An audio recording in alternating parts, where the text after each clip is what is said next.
Salam dostlar. Bugün biz supermarket oyunu oynuyoruz. Bəli, bugün oyunumuzda supermarket baxın görə ətrafa baxın eləyin. Nəysə bu müştərilərimiz, kasamız, bu da buzdolabımız. Buranı təmizləmək lazımdır. Tez təmizlə. Təmizlə. Aha, qurtardım. Gör kim oldum. İndi aydı biz bunu hara qoyum indi? Hara qoyum? Hə. Götürdüm. Zibil qoyaq yerlərinə. Görək nə olur. Zibil qoyduq. Təzədən gedək iş yerimizə, biznesimizə. Aha.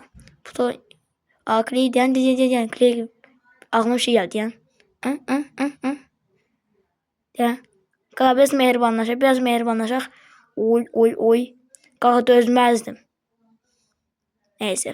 Keçək indi oyun kasamıza. Doğru gözləyirəsə.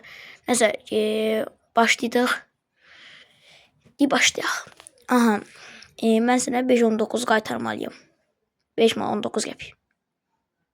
Şu an biz buna yenisi abone olun, yaxşı uşaqlar. Abone olun, like atın ki, belə videolar çox gəlsin. Barjı. Sən ayıb olmasa sən namaz qılırsan. İşçilər təbii həmişə kimi su götürərlər. Oyuncular. Barjın içindən suyunu ağarsın. Evinizdə su gəlmir. 4 manat qaytarmalıyım. 2, 3, 4. Qaytaraq bundan. Aha. Bir dənə bundan. Eş olmaz. Hava xoşun olsun. Hep sevinirik. Aha. İndi sən nə qaytarmalıyıq? Sən az qaytarsan heç olmaz. Birlikdə bu barmaq göstərir. Aha, qoydu bundan. Keçək. Bir bundan. Bir də bundan. Bir dənə qoyaq. Aha. Bundan. Olmuyor. Bacı. Qəbul elədik bacı. Oy bacı gör neyini. Oy da. Sıradakı müştərimiz. Ay siz kimi tuvalete oxşayır bu. Siz kimi tuvalet. 7 manat. Yəni 1-dən 5-dən, 2-dən 1-dən. Bir də 4 dənə ondan.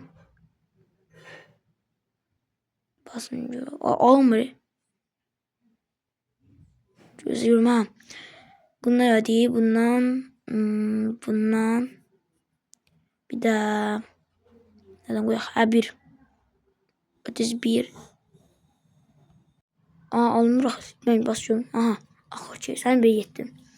Son müştərimiz uşaqlar. Sən nəysə. 5 manat 18 qəpik. Aha basaq. Aha bu da belə getdi. Uşaqlar sağ olun. Gəlin videoda görüşənə dək. Kanala like atın, abunə olun ki, belə videolar çox gəlsin. Uşaqlar öpdüm sizi hamınıza, bay bay.